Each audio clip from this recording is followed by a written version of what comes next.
Hai, halo semua, jumpa lagi di Tujuh Tanya, masih di cerita pengangguran negeri sipil.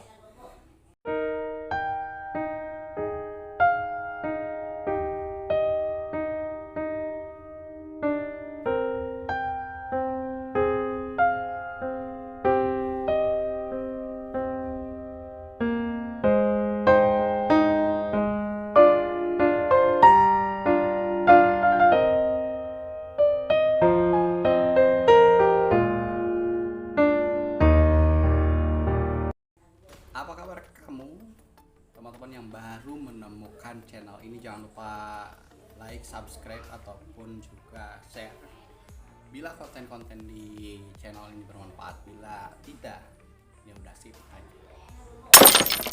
Episode kali ini saya akan membahas 7 hal yang sebenarnya penting di dunia kerja, tapi seringkali luput ketika kita sekolah.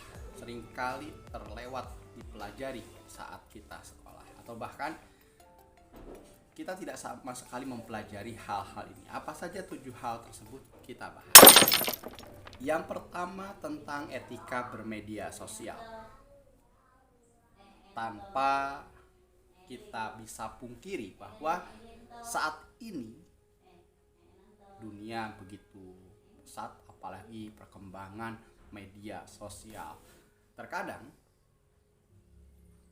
dalam dunia kerja itu juga memperhatikan kita di media sosial. Bahkan beberapa perusahaan merekrut karyawan, dan si rekruternya ini seringkali menanyakan akun media sosial calon karyawannya. Kenapa? Karena kita bisa melihat seseorang itu dari cara mereka bermedia sosial. Sementara di sekolah mungkin tidak terlalu banyak yang dipelajari untuk bagaimana kita bermedia sosial yang baik, bagaimana bermedia sosial yang benar begitu. Apalagi ketika masuk dunia kerja yang notabene banyak sekali mengolah data, mengolah rahasia-rahasia perusahaan. Jangan sampai orang-orang yang gampang men-share sesuatu akhirnya men-share pekerjaan yang harusnya tidak dibagikan ke halayak umum. Ini banyak terjadi. Atau masalah-masalah pekerjaan diumbar di media sosial lewat status, lewat postingan-postingan. Akhirnya masalah yang tadinya hanya lingkup perusahaan meluas keluar perusahaan. Makanya etika bermedia sosial ini cukup penting di dunia kerja, namun seringkali kita abaikan ketika kita belajar di sekolah. Hal yang kedua yaitu tentang literasi keuangan. Literasi keuangan ini atau tentang finansial, tentang bagaimana keterampilan keuangan kita ini tidak dibahas secara detail di sekolah. Begitu. Saya pribadi pun tidak mendapatkan pelajaran-pelajaran. Ya mungkin dasar-dasarnya ada ya, tapi tentang bagaimana kita berinvestasi, bagaimana kita mengelola piutang ataupun utang, bagaimana kita mengelola keuangan kita sendiri, seringkali ini terabaikan. Hal berikutnya yang jarang dipelajari di sekolah adalah manajemen konflik. Karena di dunia kerja, manajemen konflik ini begitu penting agar kita bisa mencari jalan keluar dari setiap permasalahan-permasalahan yang ada. Dan juga bagaimana kita bisa mengelola masalah ini supaya masalah ini tidak muncul lagi di kemudian hari, dan juga masalah-masalah ini tidak menimbulkan masalah lainnya. Makanya butuh manajemen konflik yang baik, dan biasanya di sekolah ya relatif karena masalah-masalahnya pun tidak terlalu gimana gitu kan, masih bisa diatasi oleh gurunya. Kita tidak terbiasa dengan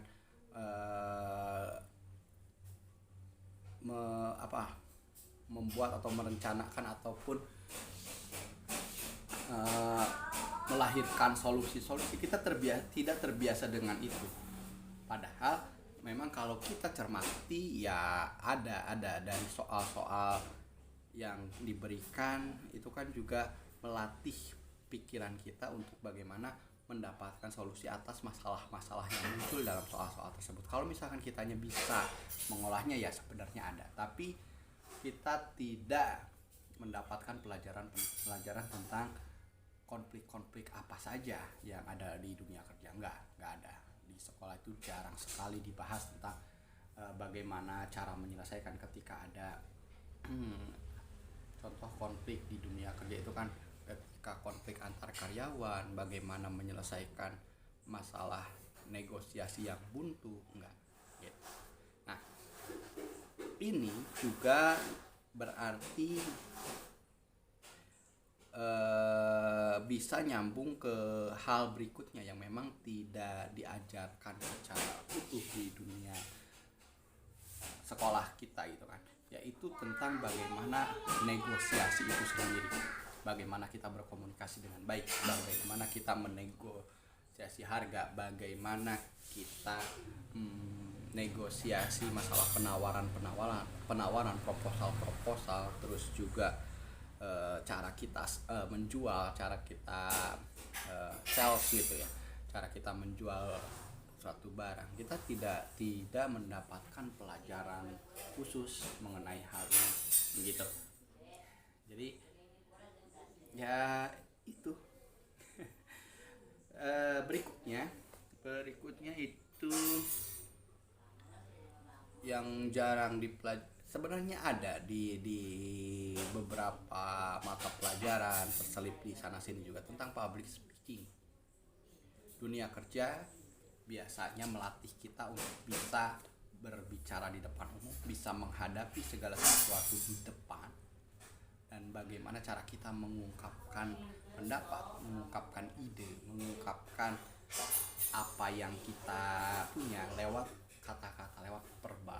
Bagaimana public speaking kita di depan orang-orang, tadi ada negosiasi, ada sales, ada juga ya bagaimana kita adu argumen gitu. Baiknya di sekolah juga mulai diajarkan, mulai difokuskan untuk hal-hal seperti ini, public speaking, terus tadi cara negosiasi. Nah, hingga pada akhirnya kita bisa tahu skills kita, apa sih kemampuan kita, apa sih kemampuan yang kita punya gitu. Kadang di sekolah itu untuk saya sendiri tidak bisa menemukan apa sih keunggulan saya gitu kan dibanding yang lain. Kadang saya sendiri unggul di semua hal misalkan, tapi tidak pernah tahu yang benar-benar skill saya itu di mana. Jadi banyak sekali permasalahan seperti itu. Nah, berikutnya saya lupa ngitung ya, padahal di awal saya bilang 7 ya. Yang jelas berikutnya itu yang tidak dijelaskan detail di sekolah, diantaranya adalah teknik interview. Jadi ada banyak cara, ada banyak teknik interview yang biasanya digunakan perusahaan-perusahaan dalam menginterview karyawannya, calon karyawannya. Tapi kita tidak mendapatkan modal ini di sekolah. Jarang sekali di sekolah ada yang benar-benar mengulas bagaimana teknik interview yang baik, bagaimana ketika kita awal masuk kerja, bagaimana ketika menghadapi atasan yang seperti ini, yang seperti itu. Nah, makanya saya sering bahas, nanti saya cantumkan di sini ataupun di deskripsi ya kalau tidak lupa gitu kan. Banyak sekali channel-channel ini yang membahas bagaimana kita menghadapi dunia kerja, karena toh sebenarnya dunia kerja jauh berbeda dengan dunia sekolah yang pernah kita lalui. Itu saja untuk kesempatan kali ini, sampai jumpa di episode-episode berikutnya, semoga ada manfaatnya. Jadi itu dia hal-hal yang tidak dipelajari di sekolah padahal sangat penting di dunia kerja. Sampai jumpa.